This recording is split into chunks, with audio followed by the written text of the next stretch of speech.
The world is struck by a mysterious infection that turns people into zombies in 12 seconds. Hello everyone, Kinejek is in touch and this is a short retelling of the zombie movie War of the Worlds Z. I will be pleased if you support me with a like, a subscription and any comment. And as soon as the retelling gets 1,000 likes and 100 comments, I release a new retelling. Enjoy watching. Jerry Lane is a former UN employee who lives with his wife Karen and 2 daughters in Philadelphia, Pennsylvania. One day, stuck in traffic, they notice a lot of helicopters and police officers who for some reason are passing by. When one of the policemen on a motorcycle passes by and breaks off the side mirror of the car, Jerry goes out to pick it up, but notices an explosion in the distance. The policeman tells him to get back in the car, when suddenly he is hit by a truck that rushes through the cars. Jerry panics and follows the truck. Everyone in the city starts running and panicking. Their car crashes in the town square, and Jerry barely sees what happened when he gets out of the car in disorderly terror. When his vision returns, he sees that people are being attacked by people who look like cannibalists and madmen. They are very similar to zombies. He and the family begin to flee. While they are running, Jerry notices a man who has been bitten by one of the infected, and in just 12 seconds he turns into a zombie. He and the family get into the van and leave town.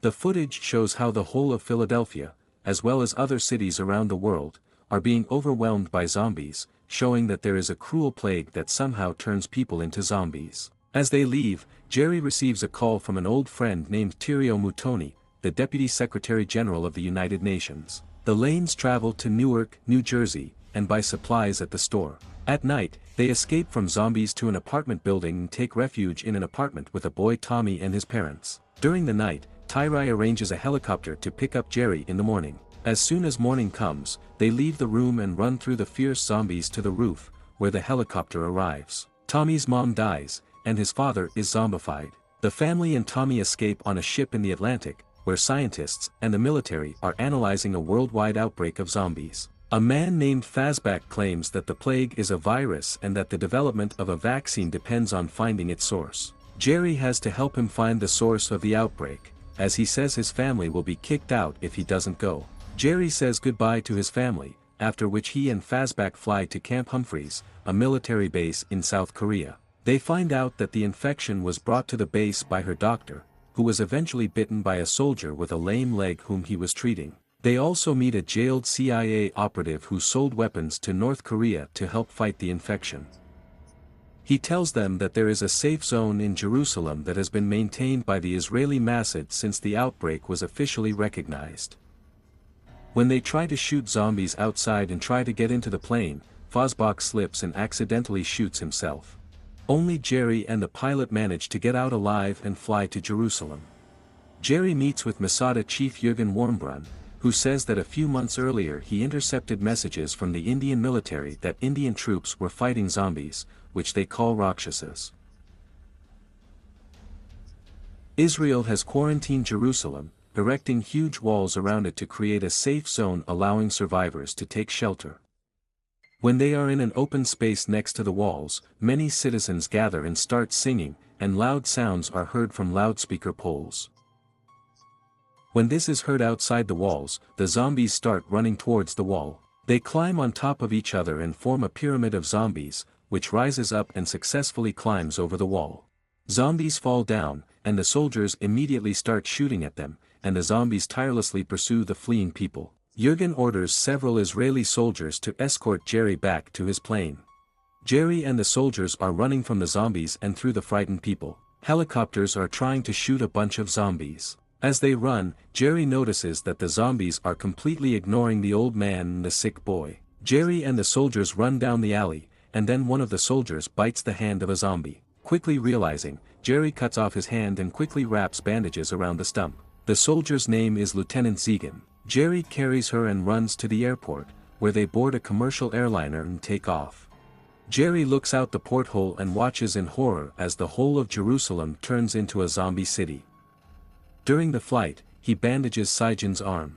He is also contacted by Thierry, who informs him that the plane is heading to a World Health Organization facility near Cardiff.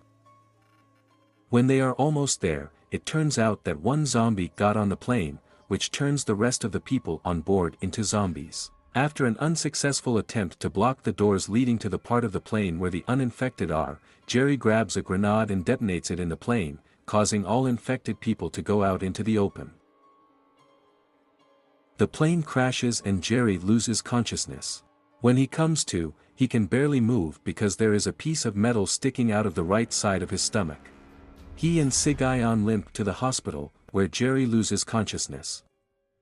When he wakes up 3 days later, he sees several doctors in the part of the center that is not invaded by zombies. He explains to them his theory that zombies do not attack seriously injured or terminally ill people, because they are not suitable for the reproduction of viruses. He suggests testing this by infecting someone with a pathogen from the facility, but the pathogens are stored in the wing next to which there are zombies. Jerry, Sajan and the leading doctor who make their way past the zombies, knowing that they may be attracted by sound. When they accidentally make a sound, the zombies start chasing them and Jerry gets separated from them. The other two return to the safe part of the building, and Jerry finds the pathogen storage.